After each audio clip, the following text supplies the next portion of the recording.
Turn to some breaking news now in Chicago, where deliberations are now underway in singer R. Kelly's sexual abuse trial. Nearly 36 witnesses have testified in the last 4 weeks. The singer facing child pornography and obstruction of justice charges. He denies any wrongdoing.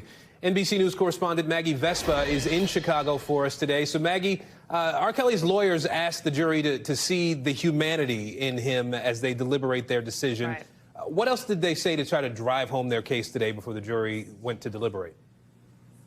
Sure, Aaron. Well, essentially, they're asking jurors to kind of look at this case in a vacuum. And by that, I mean, for people sitting at home thinking, why are we talking about R. Kelly? Haven't we been through this before? The answer is yes. This is the second federal trial with these sort of types of charges. The last one was a couple of years ago in New York. And in that case, he was convicted on multiple sex crimes, some of which were against children, and on racketeering. And he's currently serving a 30-year sentence for that case. Cut to this one. This time around, federal prosecutors in Chicago are going after R. Kelly, saying he and some of his staffers in past cases paid and intimidated witnesses and victims. Some of those victims, they say, were abused as kids, out of talking to investigators, testifying in these cases, cooperating with authorities. So they're going after him in this case. That's what's being decided here. But his attorney telling jurors, you may consider him to be the most amoral, dishonest person on the planet. That has nothing to do with whether the government has proved its case, Aaron. So that's been their strategy.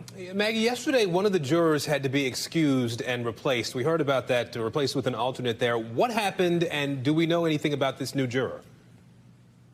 Definitely. So what happened was basically one of the jurors had a panic attack in the middle of closing arguments, several hours into very graphic, disturbing closing arguments by the prosecution. It was a woman in her 20s or 30s. She just told the judge, I can't go on 1 minute longer. She was replaced by an alternate juror, a man in his 70s, and that allowed proceedings to move forward. It won't affect the end result. It didn't really cause any sort of major disruption in the court, but it does speak to how difficult and how heavy and graphic the information being absorbed by these jurors has been throughout this process. Aaron. All right, Maggie Vespa for us in Chicago today. Maggie, thank you. Thanks for watching our YouTube channel. Follow today's top stories and breaking news by downloading the NBC News app.